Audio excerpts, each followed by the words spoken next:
CR 2024-00463. The record will reflect the presence of the defendant who is representing himself. He has advisory counsel, Marcus Frenefrock, who's present. The record will also reflect the presence of the victim and victim representative. Any reason to delay sentencing today? No, Your Honor. Mr. Howland, do you believe? Your Honor. All right. Go ahead. Your Honor, I have a proper motion for reconsideration I want filed today and that I request you to read prior to sentencing me. I have the original and 2 copies for the clerk of the court, and the county attorney already has his. Okay. Hand the copy to Mr. Frenefrock. There's the 2 copies of the original for you, Your Honor. Okay. The county attorney already has his. I'll look at the original and I'll hand it to the clerk. Okay, I have read this. Essentially, in the motion for reconsideration, it looks like it's still by George Jolly Jr., whoever that is, who is still engaging in the unauthorized practice of law. Under the Attorney General's doctrine, Your Honor. So it says in there. Well, I'm not going to argue with you about it. He's not authorized to practice law in Arizona. It's the private act. Sir, you're not authorized to interrupt me when I'm speaking. I'm sorry. I'm going to give you plenty of time to speak. I'm explaining why I'm denying the motion. It is submitted, even though you physically submitted it, it says submitted the 6th day of October by George Jolly Jr., someone who is not authorized to represent you. That is reason enough alone to deny the motion for reconsideration. But I'm going to go ahead and address the merits behind the motion. He cites the Ballantyne's Law Dictionary. That's not an authoritative source in Arizona, but it says misprison. I think he means, I don't know, misprison, a felony, or treason. I'm not sure what misprison is, but there's no place in the motion where he explains what treason, how any of this is treason. See what all the arguments are. You're alleging that the court is somehow covering up a conspiracy by the state. But other than stating that, you don't really explain how that's happened. On the front page, Your Honor. It's in the front page. Right on the front. Do you still have a copy? Yes, I do, Your Honor. Okay, tell me where it is and because I'm not seeing it. Tell me how the court has committed treason by... Treason's not on the front page. Okay. You said... Tell me what's on the front page. That, how the court is, let's see. Treason is an overact of the government getting involved, and that's by you outstepping the bounds of the law. You're committing treason, as in it's a Secret Services Act, under the fact that you're violating not just me, but multiple people that this applies to. Okay, I've looked up law too in the same dictionary thing that you're talking about is a Valentine dictionary, and that's the only one we have in jail, unfortunately. So that's what we have to go off of. And if that's not proper, well, then we should have something that is proper in jail that we can go off of, that we can get the right sightings to law. Or how is that to fight your case on a proper motion or anything of the sort, even your case at all? So how is, here in this case, you entered a change of plea. You've sat through 2 or 3 of these today already. All of the issues involving voluntariness, making sure that people understand what the plea agreement is. You've seen me today, and I did it in your change of plea proceeding as well. And we went through several minutes of questions. I listened to them all last week. They were all there. And then you said that you were guilty. Your attorney stated the factual basis for it. I asked you, is that what happened? And you said yes. And so today we're here for sentencing. How is it treason to give you the sentence that you asked for when you entered into the change of plea?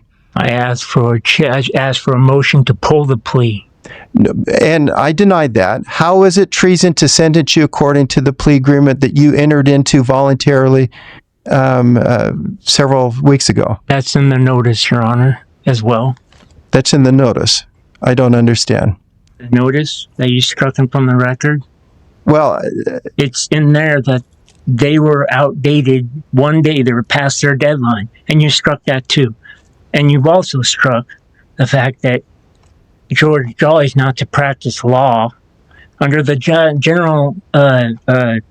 Attorney General doctrine. He is, because it has to be a private individual, Your Honor. It can't be someone that practices law that doesn't practice law. So, I mean, that's not how. you are, Sorry. whatever the private attorney general doctrine is, if there is one, you are not citing it correctly. There is no such thing. For George Jolly to represent you, to file documents for you, he has to be an attorney. I'm filing the document, Your Honor. Your Honor, So, I think we've indulged Mr. Howland enough. Can we move to sentencing, please? My victims have been here for an hour and 15 minutes now.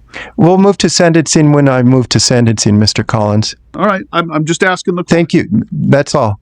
This does indicate you're going to, I think, send a bar complaint on Mr. Collins, which is something that you can do. You can send a complaint to the Judicial Conduct Commission, which is something you can do, but it won't get you a different judge. I'm going to sentence you today. Your Honor, So, I would like time to get back from the State Bar Judicial Conduct as well. They have everything. I've already been, everything that's on file that you struck, they have it all. And I'm asking for time to waive time for now as benefit of the defendant, as in the result to get those replies back so I can proceed. so your request is denied. Thank you, Your Honor. One of the victim's family members would like to make a statement to the court. I'd also note, Your Honor, the plea agreement does indicate that the defendant will return the 8 firearms listed in the indictment. I don't know if he intends to comply with that provision of the plea or not, but I would point that out to the court. Okay. Even though the defendant accepted responsibility by taking the plea agreement, he has since sought to withdraw from the plea agreement, and so I think that clouds a little bit whether, to the extent he's taking responsibility. The defendant has past drug abuse, which may indicate an addiction issue that could be a mitigating factor as well. As aggravating factors, I'm going to find the presence of an accomplice. The offense was committed in consideration for the receipt of anything in a pecuniary value, that the offense caused physical, emotional, financial harm to the victim. People come after you because they think all older people are willing to be taken and to be scammed or robbed or whatever.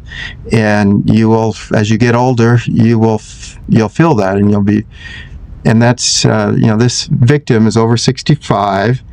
I'll find that as an aggravating. There are a whole lot more ways now of ripping off older people than there have ever been in the past. And as you get older, you're going to see that personally. So I have, Your Honor. So together, I find that the mitigating and aggravating factors justified the agreed upon sentence in the plea agreement. So as to count 3, trafficking in stolen property in the first degree on or between February 29, 2024 and April 12, 2024, class 2 non-dangerous repetitive felony, be the order of this court that the defendant be sentenced to Arizona Department of Corrections for the aggravated term of 6 years with credit. I'm updating this. Probation says it should be 306 days. It was 257 days. It should be up to 306 days because you've stayed in custody since the time the sentencing was first supposed to happen. So it's 306 days? Yeah, it'd be 306 days. Restitution be in the amount payable to Floyd Harrington in the amount of $117,148.60 is ordered. And it'll be joint, and he'll be joint and severally liable. All payments made by the defendant will be applied to restitution first. While incarcerated at the department, restitution will be paid by withdrawals from his spendable account in an amount determined by the director of the department acting in compliance with statute. The defendant returned to the victim the 8 firearms listed in the defendant's indictment. Mr. Howland, do you know where those 8 firearms are? No, Your Honor, I do not know where those 8 firearms are. You're going to have to talk to the one that was selling them, unfortunately. I'm sorry, Your Honor. Yeah. Yeah, I'm still ordering you to return them.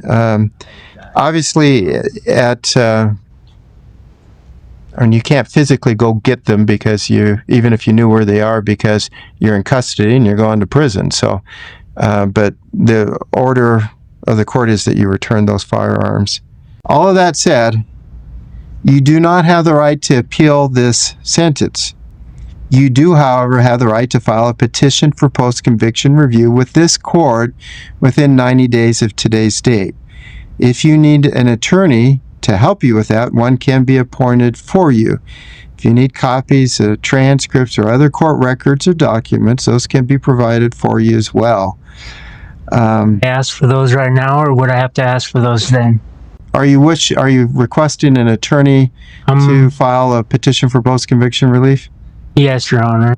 Office of Indigent Legal Services provide an attorney for you for a petition for post-conviction relief. Thank you, Your Honor.